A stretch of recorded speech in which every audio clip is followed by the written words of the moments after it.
आप देख रहे हैं सीनू स्टोरी और वो भी तरुण के साथ। तो चलिए ले चलते हैं उस डरावनी रोंगटे खड़े कर देने वाली कहानी की ओर। तो दोस्तों, हमारे एक मित्र है पवन जी, योग के शिक्षक हैं। हॉल में वे कुछ जरूरी काम से बाहर आरा से रांची जा रहे थे। रात के करीब 1 बजे यात्री को भोजन कराने के लिए बस एक लाइन होटल में रुकी। पवन जी अपना होटल साथ लेकर चले थे, पानी भी था। उन्होंने अपनी सीट पर बैठे हुए भोजन कर लिया। कुछ देर बाद मूत्र त्याग करने के लिए नीचे नीचे उतरे। लाइन होटल से जरा हटकर एक गड्ढे के पास उन्होंने खुद को हल्का किया। पास वापस लौटे तो अचानक उनकी आंखों के सामने अंधेरा सा छा गया। लगा कि कोई पीछे की ओर खींच रहा है। उनके पांव आगे बढ़ने की जगह अपने आप पीछे की ओर बढ़ने लगे। करीब 15 से 20 कदम पीछे चलते गए। अचानक उन्हें एहसास हुआ कि वे 20 फुट गहरे गड्ढे की ओर खींचे जा रहे हैं। बस 2 कदम का फासला रह गया था। उन्होंने अपनी मानसिक शक्तियों को समेटा और खुद को गिरने से बचाया। थोड़ी देर वहीं बैठ गए, फिर 2 कदम आगे बढ़े और असंतुलित होकर गिर पड़े। कुछ देर बाद उठे और किसी तरह लाइन होटल की एक खाट पर आकर लेट गए। कब तक लेटे रहे उनकी याद नहीं रहा। बाद में बस कंडक्टर और खलासी ने उन्हें जगाया। वे बस पर आकर बैठ गए।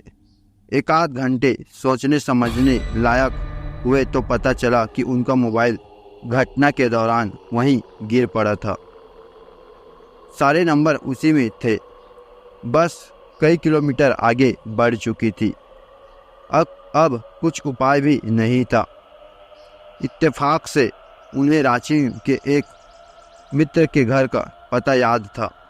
वे वहां पहुंचे। मन स्थिर रहा। रांची के मित्र को घटना के बारे में बताया तो उन्हें जिज्ञासा हुई।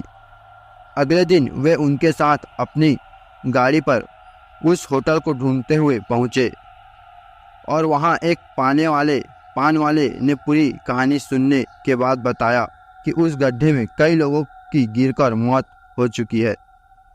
रात को उसमें कई भूत बैठे रहते हैं। कई लोगों ने उन्हें देखा है। वहां मूत्रदान करने से पहले जमीन को थपथपा देना चाहिए, इससे वे हट जाते हैं। ऐसा नहीं करने पर वे गड्ढे में खींचकर उनको मार डालते हैं। आप योगी हैं इसलिए झटका खाकर रह गए, वरना कुछ भी हो सकता था। पवन जी का मोबाइल तो खैर नहीं मिला, किसी के हाथ लग गया, लेकिन पवन जी कसम खाई कि रात के वक्त किसी अनजान जगह पर मूत्रदान करने से पहले जमीन को जरूर थपथपा दिया करेंगे। और पवन जी ने यह भी कसम खाई कि रात के वक्त थपथपाना जरूरी है, उसके बाद मैं मूत्रदान करूंगा। और उस रास्ते से जाते तो वहां मूत्र दान करना कभी नहीं रुकते थे। तो दोस्तों, ये रही हमारी कहानी। अगर अच्छी लगी तो प्लीज़ वीडियो को लाइक कर दीजिए, सब्सक्राइब कर दीजिए और शेयर करना बिल्कुल भी न भूलें। तो चलिए ले चलते हैं हम अपनी दूसरी कहानी की ओर। तो दोस्तों, यह अपने चर्चित फिल्म अभिनेता दादा मुनि यानी अशोक कुमार की भूत प्रेत से पाला पड़ा था। उन्होंने उस जमाने की एक पत्रिका में कुछ आपबीती घटनाओं के बारे में लिखा था। उनमें से एक घटना यूं हुई कि एक बार शूटिंग के बाद वे देर रात अपनी कार से घर लौट रहे थे। जोरों की बारिश हो रही थी। बादल रह रह कर बिजली भी और कड़क रही थी। गाड़ी चलने में उन्हें और चलाने में उन्हें बहुत परेशानी हो रही थी। उन्होंने सोचा कि क्यों नहीं रास्ते में अपने दोस्त के गेस्ट हाउस में रुक जाएं और बारिश रुकने के बाद आगे बढ़ें। उन्होंने कार को गेस्ट हाउस की तरफ मोड़ लिया।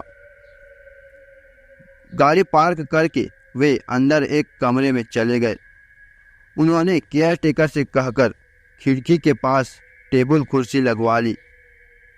एक जग पानी और ग्लास रखवा लिया। विस्की की एक बोतल निकाली और पैक बनाकर सिप करने लगे। तेज बारिश के बीच किसी ने दरवाज़ा खटखटाया। दरवाज़ा खोला तो उन्हें वहाँ एक खूबसूरत सी लड़की पानी से भीगी हुई खड़ी मिली। उसने बताया कि वह लिफ्ट लेकर एक ट्रक पर मुंबई जा रही थी। बारिश के कारण ट्रक वाला आगे नहीं जा रहा है। बारिश बंद होने के बाद जाएगा। मैंने खिड़की के पास आपको बैठे देखा तो चली आई। क्या आप बारिश रुकने तक आपकी इस कुटिया में मुझे को शरण दे सकते हैं? कोई बात नहीं, अंदर आ जाओ। दादा मुनि ने उसे अंदर आने के लिए इजाज़त दे दिया। फिर अपनी जगह बैठकर विस्की पीने लगे। लड़की भी एक कुर्सी खींचकर उनके पास ही बैठ गई।